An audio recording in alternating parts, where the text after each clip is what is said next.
ओम गणेश हर हर महादेव। आज मैं आपको बताने वाला हूँ कि चातुर्मास्य कब से शुरू होगा, कब पूर्ण होगा। और जैसे आप में से ही मुझे 2-4 प्रश्न आए हैं जस्ट अभी रिसेंटली कि चातुर्मास का व्रत हम कैसे कर सकते हैं और उसके कुछ नियम है जो क्या है वो मैं आपको बताऊं।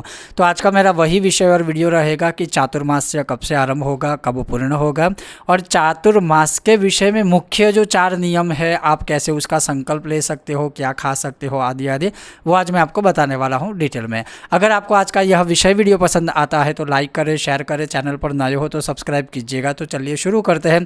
तो सबसे पहले ये श्रवण कीजिए, देश काल अनुसार जो चातुर्मास्य का आरंभ होगा, जैसे हम जानते हैं कि देवशयनी एकादशी से लेकर के जो प्रबोधिनी एकादशी रहती है, देव उठनी एकादशी, वहाँ तक जो 4 महीने हैं उसे चातुर्मास्य कहा जाता है। जो इस बार 25 जुलाई शनिवार से अर्थात शुरू होगा चातुर्मास्य और पूर्ण होगा 20 नवंबर शुक्रवार को प्रबोधिनी एकादशी के दिन। ये जो रहेगा इसको चातुर्मास्य कहा जाता है। अब अगर आपको चातुर्मास्य का व्रत आदि करना है तो 100% शास्त्रोक्त विधि विधान के अनुसार जैसे संकल्प कैसे ले सकते हो आदि आदि, लेकिन उससे पहले मैं कुछ चीज़ें आपको बता दूं। कई बार उत्साहित होकर के हम संकल्प ले लेते हैं या मुख से बोल देते हैं कि इस बार तो मैं ये करूँगा या करूँगी, लेकिन अगर आपने एक बार संकल्प लिया, अगर आपने बोला है तो फिर वो आपको करना ही रहेगा, क्योंकि उत्साहित होकर के बोल के जब आप वह व्रत अनुष्ठान आदि कुछ भी नहीं करते हो ना, तब उसका पाप तो भुगतना ही पड़ता है। तो इसीलिए सोच समझकर आप व्रत आदि लीजिएगा। अगर आप कर पाते हैं तब ही। कुछ प्रश्नों के उत्तर है वो मैं आपको अवश्य दूंगा। जैसे अगर कोई महिलाएं हैं, लड़कियां हैं, वो कहेंगे कि हर महीने जो 5 दिन होते हैं मासिक के, तो फिर क्या करें आदि, ऐसे कोई प्रश्न है वो मैं वीडियो के अंत में आपको उसका भी उत्तर दूंगा। अब सबसे पहले जब आप चातुर्मास्य का जो है यह व्रत करना चाहते हो तब सबसे पहले तो उस दिन अर्थात आषाढ़ यह देवशयनी एकादि आषाढ़ माह की, उसमें जो भगवान की शयन आदि विधि होती है, अर्थात भगवान विष्णु को शयन करवाते समय प्रार्थना करनी है कि सुप्ते त्वयि जगन्नाथे जगत सुप्तम भवेद्दिदम विबुद्धे त्वयि बुद्धेत प्रसन्नो में भवाच्युत। अर्थात हे भगवान, आप आज प्रेम पूर्वक शयन कर रहे हैं या मैं आपको शयन करवा रहा हूँ या करवा रही हूँ, आप शयन कीजिए और अपना हमें आशीर्वाद दीजिए। बस ऐसे एक प्रार्थना करनी है।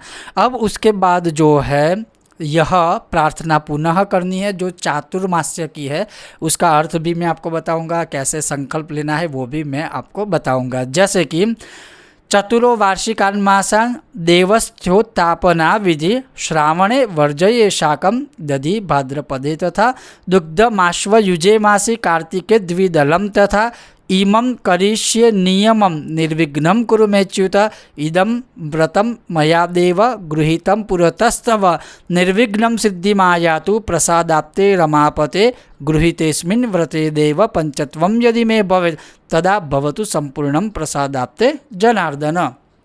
संक्षिप्त में संकल्प भी हो जाएगा, प्रार्थना भी की, जैसे हे भगवान इस 4 महीने तक मैं यह चातुर्मास्य का व्रत करूंगा या करूंगी। लेकिन जब आप करते हो तो जैसे यहाँ पर क्या कहा कि श्रावणे वर्जये शाकम, श्रावण माह में आप शाक को त्याग करते हो, त्याग करना ही पड़ेगा अगर आपने इसका अनुष्ठान करने का व्रत लिया है, संकल्प लिया है। तो दधि भाद्रपदे तथा भाद्रपद माह में आपको दही खाना नहीं है, उसका त्याग करना पड़ेगा। दुग्धमाश्वयुजे मासी, दूध का त्याग करना पड़ेगा आश्विन माह में। कार्तिके द्विदलम, तथा जो 2 दल वाले अन्न उगते हैं उसमें से जो 2 दल वाले अन्न हम खाते हैं उसका भी त्याग करना पड़ेगा।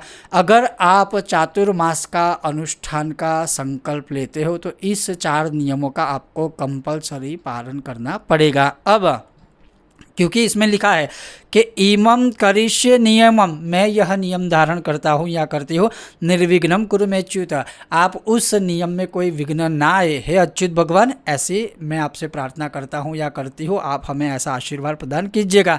अर्थात इस प्रकार से जो है आपको एक यह संकल्प और प्रार्थना दोनों कर देनी है भगवान के सन्मुख, और फिर इस व्रत का आपको आरंभ करना है। इस प्रकार से आपको भगवान के सामने नियम लेना है और संकल्प लेना है और इस व्रत का आरंभ करना है। और उसके बाद जो है प्रतिदिन भगवान श्री विष्णु, भगवान श्री शालिग्राम, भगवान के आपके पास जो भी स्वरूप है, भगवान नारायण के स्वरूप को ही सिर्फ शंख से अर्घ्य देना है। जैसे हर रोज़ आप शालिग्राम भगवान के ऊपर या नारायण के ऊपर शंख में जल भर के ओम नमो भगवते वासुदेवाय बोल के भगवान को अर्घ्य समर्पित कीजिए, भगवान के ऊपर अर्पित कर दीजिए। इस प्रकार से आपको वो करना है। मैं पुनः दोहराता हूँ, श्रावण में शाक का त्याग करें, भाद्रपद में दही का त्याग करें, आश्विन में दूध का त्याग करें, कार्तिक माह में 2 दल वाले जो धान्य है उसका त्याग करें।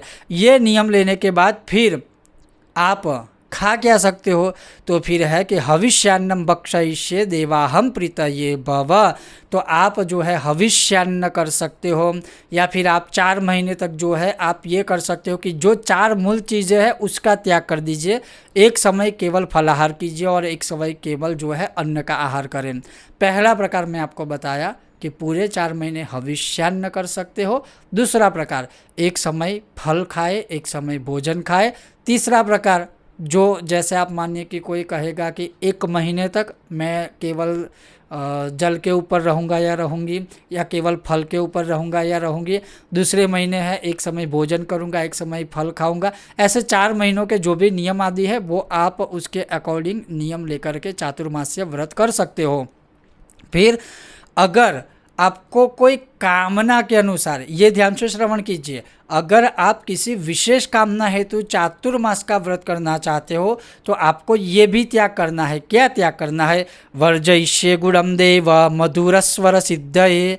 आपको 4 महीने तक गुड़ नहीं खाना है, गुड़ का त्याग करना है, जिससे आपकी वाणी मधुर हो सकती है। वर्जयिष्ये तैलमहम सुंदरागत्व सिद्धये। अगर आपको रूपवान होना है, सुंदर होना है, तेजस्वी होना है तो अधिकतर प्रकार के तैल का मर्दन पूरे शरीर पर नहीं करना है। अधिक कुछ प्रकार के तेल है वो आपको शरीर के ऊपर नहीं करना है। योगाभ्यासी भविष्यामि। आपको योग करना है, साधनाएं करनी है, भगवान की जो है भक्ति आदि करनी है, यह करना है। फिर भविष्यामि प्राप्तुम ब्रह्मपदम परम, अर्थात ऐसा कुछ नियम लोगे तो आप ब्रह्मपद को प्राप्त कर सकते हो। एक, गुड़ का त्याग करना है। दूसरा, तैल मर्दन नहीं करना है। तीसरा, आपको योगाभ्यासी बनना है, अर्थात जितना हो सके योग, जप, तप आदि अनुष्ठान आदि है वही करना है इन 4 महीनों में। अब ये हो गए कुछ विशेष रूप से चातुर्मास करने का शास्त्रोक्त विधान। अब कुछ चीज़ें, जैसे 4 महीने तक आप नाखून नहीं काट सकते हो अगर आपने इन 4 महीने अनुष्ठान करने का नियम लिया है तो। 4 महीने तक आप बाल नहीं काट सकते हो अगर आपने चातुर्मास्य का व्रत का नियम लिया है तो। 4 महीने तक आप जो है दाढ़ी भी नहीं बनवा सकते हो, हम शेविंग नहीं कर सकते हो अगर आपने अनुष्ठान लिया है तो। अगर विशेष कामना हेतु आपने अनुष्ठान लिया है तो 4 महीने तक आपको भूमि शयन करना है। 4 महीने तक आपको क्लेश, कलह आदि नहीं करना है। 4 महीने तक अगर संभव है और खास करके विशेष दिवसों में आपको ब्रह्मचर्य का पालन करना है, क्योंकि अनुष्ठान, व्रत, संकल्प तभी सिद्ध होगा जब आप उससे संबंधित नियमों का पालन करेंगे। तो इस प्रकार से अगर आप चाहें तो इस बार चातुर्मास्य का जो है व्रत, संकल्प, अनुष्ठान आदि लेकर के इसका जो है आप प्रयोग आदि कर सकते हैं। अन्य और एक प्रश्न कि जिन लोगों को, जिन बहनों माताओं आदि को जो मासिक हर महीने आता है तो उनको चिंता करने की ज़रूरत नहीं है। अगर आपने ये चातुर्मास्य का व्रत का संकल्प, अनुष्ठान आदि लिया है भी तो वो ऑटोमेटिकली कुदरती प्रक्रिया है, भगवान ने स्वयं कहा है, वो इसी में गिनती हो ही जाएगी। आपको ऐसा नहीं सोचना है कि ये 5 दिन नहीं किए तो 4 महीने के 20 दिन हम अधिक से आगे करें, ऐसा कुछ करने की आवश्यकता नहीं है। चातुर्मास जहाँ से शुरू होता है, जहाँ पूर्ण होता है तब तक आप करते रहिए। बस उन 5 दिनों में भगवान की पूजा, सेवा अर्चना, पूजा नहीं करना है। श्रवण कीजिए, स्तोत्र बजाइए, मंत्र, धुन, स्तोत्र आदि जो मानसिक है वो आप करते रहिए, लेकिन अन्यथा भगवान को स्पर्श करना, पूजा करना, अभिषेक करना, मंदिर में जाना, दिया करना, ऐसा कुछ मत कीजिएगा। अपना बिलीव अपने पास कुछ लोगों को रखना चाहिए, इसमें कोई तर्क वितर्क नहीं, इसमें सिर्फ शास्त्र मत का ही सम्मान करना चाहिए। इसके विषय में आपका क्या मंतव्य है या आपके कौन से प्रश्न है, आप कमेंट बॉक्स में पूछ सकते हो। मैं पूर्ण कोशिश करूँगा आपको उत्तर देने की।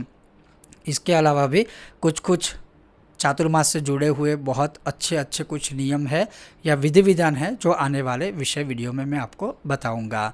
ओम गणेश, हर हर महादेव, जय सिया राम।